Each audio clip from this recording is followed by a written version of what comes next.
yang akan kita bawakan bertajuk mengenai dengan virus COVID-19 dan cara mengesannya, dan kita rasa cukup berbesar hati dapat menerima tetamu kita ni di studio pada pagi ini bersama dengan kita di sebelah saya, iaitu Yang Mulia Puan Hajah Mazmah Haji Ahmad Morshidi, Pegawai Saintifik Makmal Virologi Sembiling, dan bersama dengan Yang Mulia Puan Nadiatul Hana Haji Zulkifli, iaitu Pegawai Saintifik Bahagian Mikrobiologi Jabatan Perkhidmatan Saintifik Kementerian Kesihatan. Assalamualaikum Puan.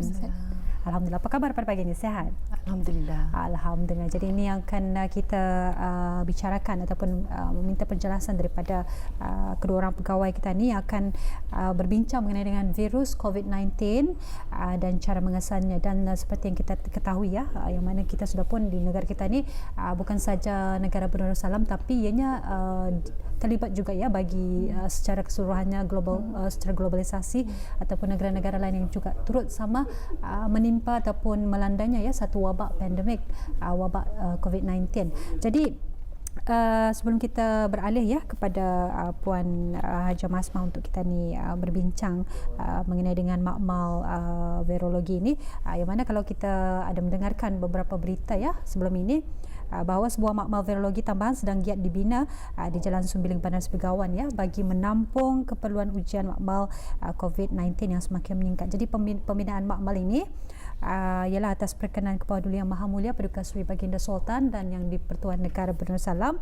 yang mana insyaAllah ia akan siap dalam masa 14 hari. Jadi ini adalah salah satu daripada usaha untuk meningkatkan keupayaan ujian bagi COVID-19 dalam sama-sama mengesan serta mengawal penularan jangkitan ini. Jadi kita beralih kepada Yang Mulia Puan Hajah Mazmah yang mana Kementerian Kesihatan pada masa ini kalau kita melihat ada menjalankan aktiviti ujian COVID-19 kepada mereka yang disyaki atau disuspek mempunyai virus COVID-19.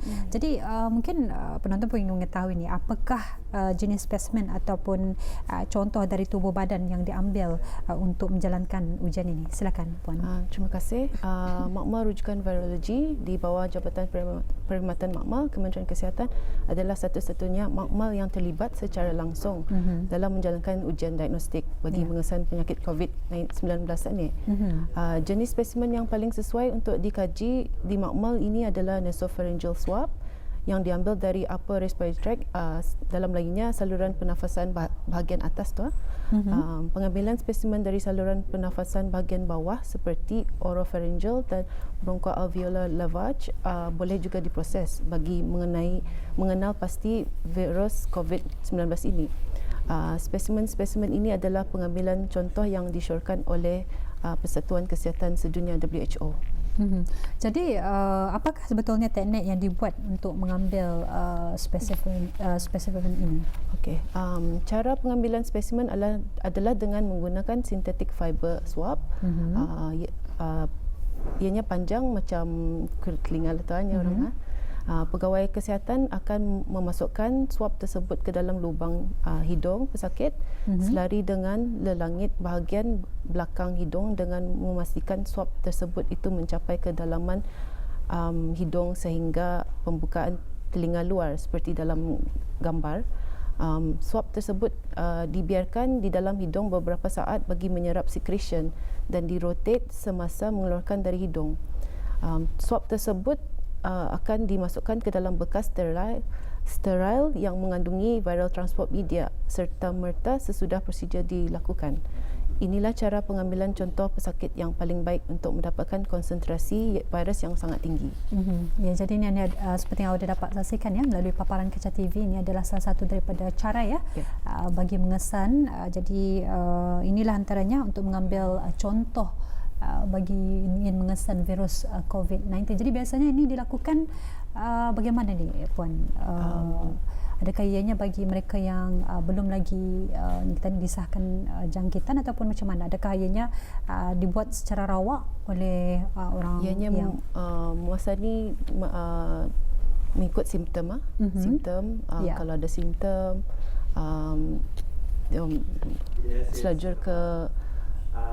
selajur ke sports complex atau mana-mana pusat kesihatan untuk mengambil swab. Okey. Buat masa ini.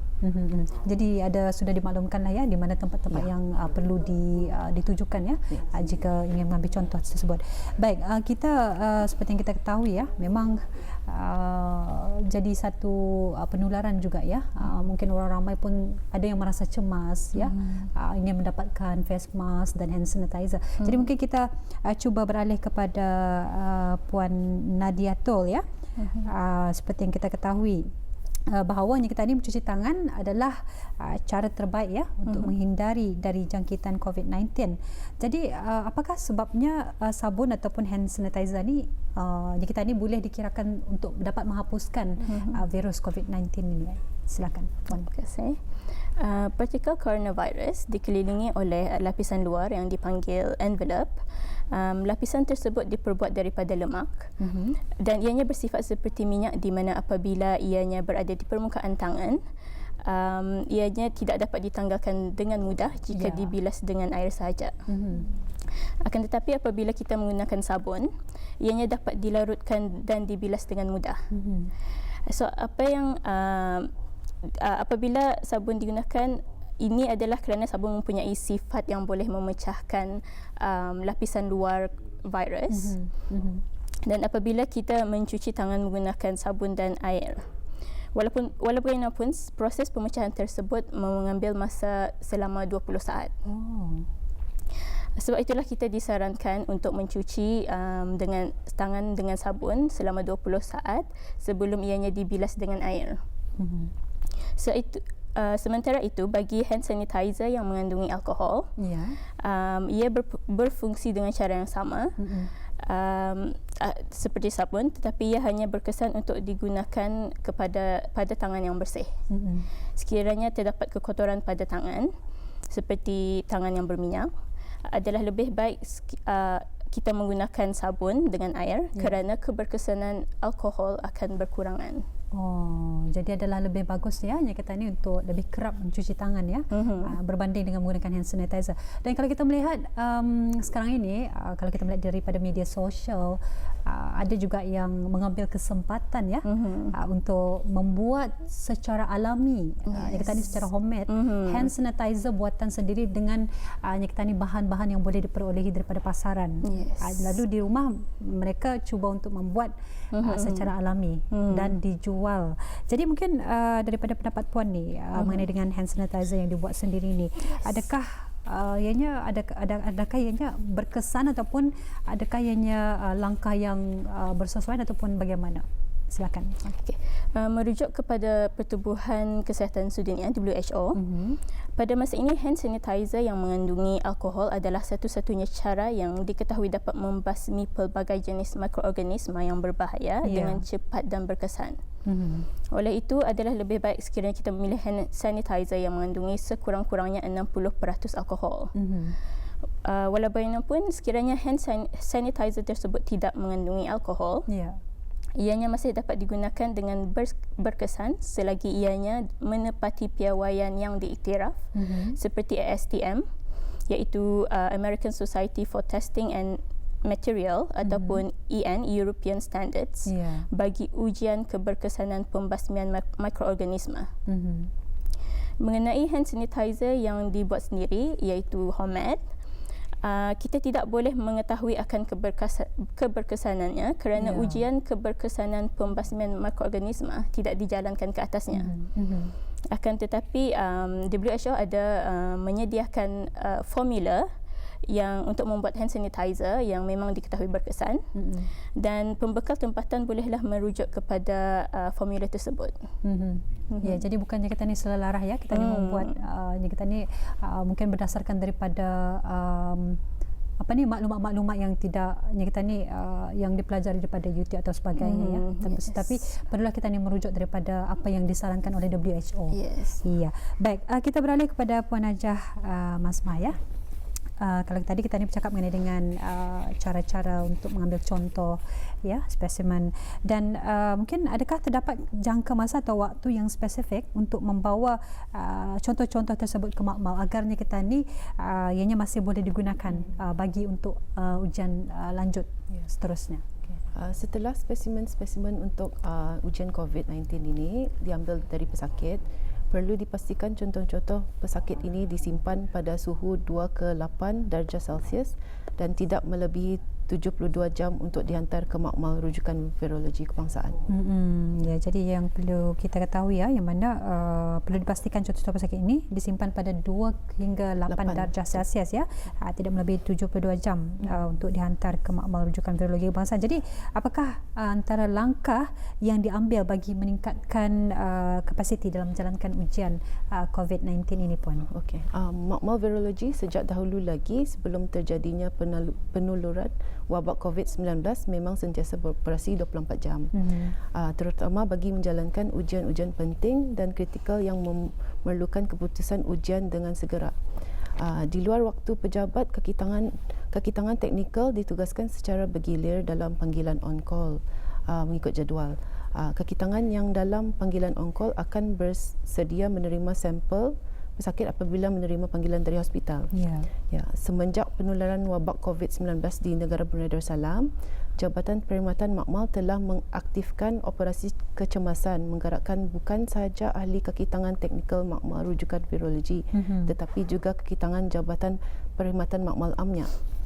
Seperti yang kita ketahui, Kebawah Duli Yang Maha Mulia telah memperkenankan pembinaan sebuah makmal virologi tambahan yang meningkatkan kapasiti ujian COVID-19.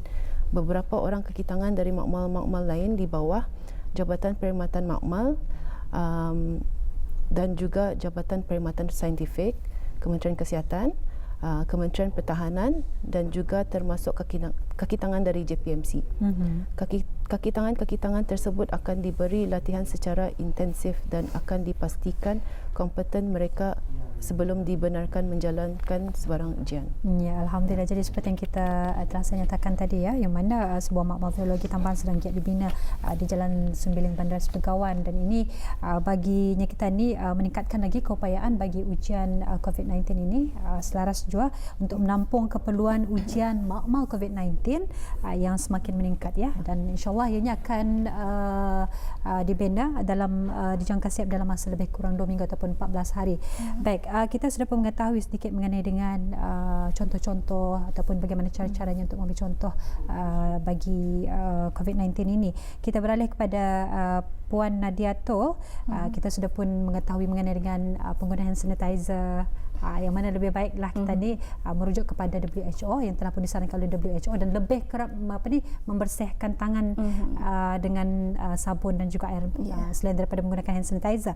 Jadi kalau bercakap mengenai hand sanitizer ini tadi ada bercakap mengenai dengan kandungan alkohol jadi kalau adakah kita ni kandungan alkohol ini adakah ianya 100% lebih efisien atau lebih berkesan dalam membunuh kuman ataupun bagaimana ni Puan?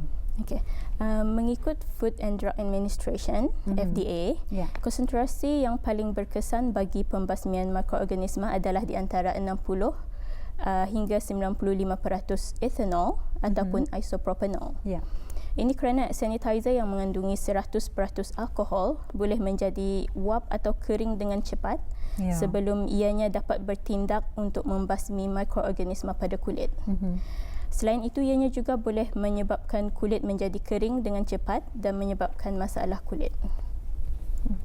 Ya, Alhamdulillah. Jadi seperti yang kita ketahui juga yang mana virus ini boleh bertahan dalam beberapa jenis permukaan Jadi kita seperti besi, cardboard, plastik dan perabot yang diperbuat daripada kayu. Jadi macam mana berapa lamakah sebetulnya virus ini boleh bertahan?